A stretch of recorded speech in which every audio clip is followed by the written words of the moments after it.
இங்கே தாங்க இருந்தோம். ஆம்புலன்ஸ்காரங்க தேவையில்லாம உள்ள வந்தாங்க. நாங்கள் முன்னாடி முனிப்பங்கோயில தான் நின்றுட்டு இருந்தோம். கோயம்புத்தூர் ரூட்ல போன ஆம்புலன்ஸை, அதாவது மக்கள் வண்டியோட டூ வீலரில் வரவங்கள உள்ள டூ வீலரை கொண்டு போய் கேஆர்வி மெரிடியன் ஹோட்டலுக்கு பின்னாடி பார்க் பண்ண சொன்னாங்க. டூ வீலரில் வந்தவங்கள உள்ள ஆனால் ஆம்புலன்ஸு கோயம்புத்தூர் ரூட்ல போன ஆம்புலன்ஸு திரும்பி எதுக்கு இதுக்குள்ளே விடணும்? அங்கே போயிருந்தா தான் மக்கள் யாராக இருந்தாலும் அவசர உதவிக்கு போக முடியும். ஆனால் போனவங்க வந்து நாங்கள் அங்கேயே தான் நின்று பார்த்துட்டு இருக்கோம்.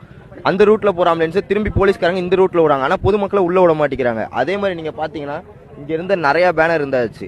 இதே வந்து தாங்கச்சிக்காரன் தாயாரையுமே பேனர் கிழிக்க மாட்டான். ஆனால் பேனர் கிழிஞ்சிருக்கு. நிறைய பேத்துக்கு கூட வந்தவங்களுக்கு, என்ன கூட வந்த பசங்களுக்கு நிறைய பேத்துக்கு சட்டையில கத்தியை வச்சு கிழிச்சிருக்காங்க. கத்தியை வச்சு கிழிக்கிற அளவுக்கு என்ன சூழ்நிலை உண்டாச்சு? எதுவுமே ஆகல.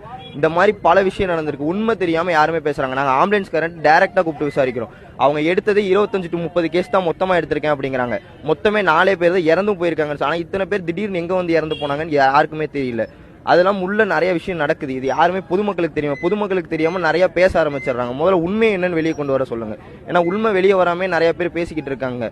நீங்களே பாக்குறீங்க, நிறைய பேத்துக்கு கிழிச்சிருக்காங்க, நிறைய பேர்த்த போட்டு மிதிச்சிருக்காங்க. நிறைய விஷயம் உள்ள நடந்திருக்குது. எதுவுமே தெரியும். ஆம்புலன்ஸ் சும்மா நிறைய ஆம்புலன்ஸ் வந்திருக்கு. அதை பொதுமக்களே ஸ்டாப் பண்ணியிருக்காங்க. பொதுமக்களே நேற்று ஏன் சும்மா ஆம்புலன்ஸ் நீ கொண்டு வரன்னதுக்கு அவங்க எதுவும் பேச மாட்டேங்கிறாங்க. கட்சி துண்டை போட்டு உள்ள வந்திருக்காங்க. இது என்ன ஏதுன்னு யாருக்குமே தெரிய மாட்டேங்குது. இதை முதல்ல ஏன்னா வெளியே கொண்டு வராம பொதுமக்கள் நிறைய பேர் இது உண்மைன்னு நம்பிக்கிட்டு இருக்காங்க.